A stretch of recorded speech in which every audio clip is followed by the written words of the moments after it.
Trigonometry, Chapter 4, Graphs of the Circular Functions, Section 1, Graphs of the Sine and Cosine Functions, Video 2, The Graph of the Sine Function. This series is based on content from Pearson's Trigonometry 12th edition by Lial, Hornsby, Schneider, and Daniels. In the previous section, we learned about periodic functions.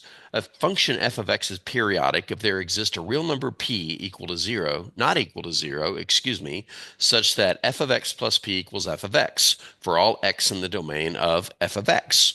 The least such p, the least such positive value of p, is the period of f of x. We determined the periods of sine, cosine, secant, and cosecant were all 2 pi, whereas the periods of tangent and cotangent are just pi, to be justified in a future video. In this video, we determine the graph of the function f of x equals sine of x. We do this by analyzing the unit circle. In order to determine the graph of f of x equals sine of x, we need to clarify how values on the unit circle correspond to inputs and outputs of this function. The function f of x equals sine of x has an arc length as the input, such as the highlighted in blue arc, whose length is pi over 3. And the sine of that arc length is the output, in this case, square root of 3 over 2. For example, consider the point 1/2, comma, square root of 3 over 2, corresponding to an arc length of pi over 3 on the unit circle. Since the arc length is pi over 3, and the sine is the second coordinate, we have f of pi over 3 equals sine of pi over 3 equals square root of 3 over 2. As a point on the graph of f of x, it would be pi over 3, comma, square root of 3 over 2. Thus, each point on the unit circle, all of them, when converted to a point on the graph of f of x equals sine of x, will become a point of the form arc length, comma, second coordinate. In this example, pi over 3, comma, square root of 3 over 2. Now, from 0 to pi over 2 in the first quadrant, the corresponding points are 0, comma 0, pi over 6, comma 1/2, pi over 4, comma square root of 2 over 2, pi over 3, comma square root of 3 over 2, and pi over 2, comma 1.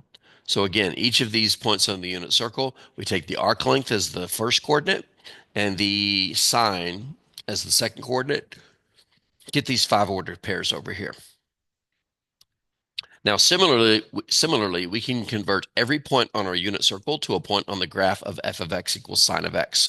And when we plot all such points on their own coordinate plane, here's the results. Now, to plot these points, we can use the approximations. Square root of 2 over 2 is about 0.71, which is about here, and square root of 3 over 2 is about 0.87, which is up here.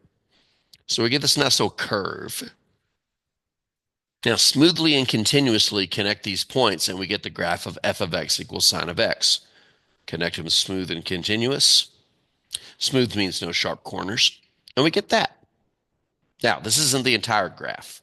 This is just the graph for values of x within one revolution around the unit circle. Because of the periodic nature, specifically because it has a period of 2 pi, this cycle of the graph would repeat indefinitely in both directions like this.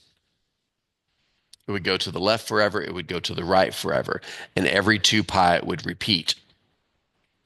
This is the graph of f of x equals sine of x. Here are the important features to know about it. Number 1, its period is 2 pi. Pick any 2 points or x coordinates whose x coordinates differ by 2 pi, such as 0 and 2 pi, and see that their y coordinates are the same. Now we're going to look at a real quick demonstration in Desmos. I've got the graph of sine here. Notice I've got this blue bar going across, which connects points on the graph that are 2 pi apart.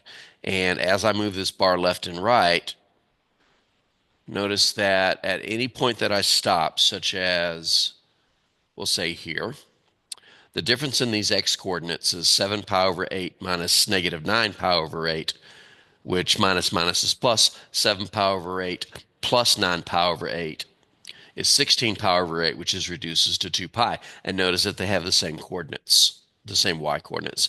And it's the same all the way across. Any two x's that are 2 pi apart will have the same y coordinate.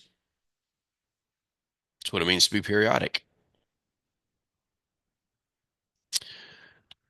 Number two, the x-axis is what I call its midline. Half of the graph is above it, half the graph is below it. This midline's equation is y equals 0. Later, the line will move up and down. The amplitude is 1. The amplitude is the distance from the midline to any high point or low point. It's also half the distance from the least y coordinate, which is -1, to the greatest y coordinate, which is +1. I like to think of it as distance from the middle. Number four, the quarter period is pi over 2. The quarter period is exactly what it sounds like. 1/4 of the period. In this case, 1/4 of 2 pi is pi over 2. Now, why is a quarter period important? The quarter period is important because starting at x equals 0, a key feature occurs at each quarter period. At 0, there's a midline point, in this case an x-intercept. At the next quarter period, pi over 2, there's a maximum, a high point. At the next quarter period, pi, there's a midline point. At the next quarter period, 3 pi over 2, there's a minimum or low point. And at the next quarter period, point 2 pi, there's a midline point. Of course, quarter period points repeat throughout each cycle. These features make it easy to replicate the first cycle of the graph of f of x equals sine of x over the interval 0 to 2 pi. Set up a coordinate plane whose x's go from 0 to 2 pi and whose y's go from -1 to 1. Partition the x-axis into 4 quarter periods. Easiest way to do this is to find the midpoint. Halfway across is pi, and then cut each of those halves in half. Pi over 2 and 3 pi over 2. The graph of sine goes mid, high, mid, low, mid. Middle, high, middle, low, mid. And then connect the dots. Granted, this is done by hand, so it's a little sloppy, but you get the idea. As we transform this graph, meaning move it around and stretch it, we will do so by keeping track of these key points. Now you try. Pause the video and try the following.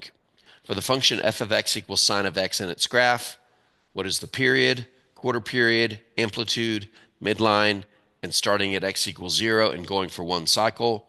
What are the points on the graph corresponding to the quarter periods, also known as quarter period behavior?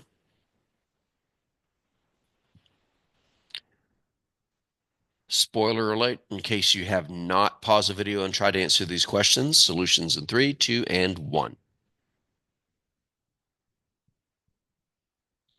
If you know these features, it is real easy to replicate the graph of sine correctly.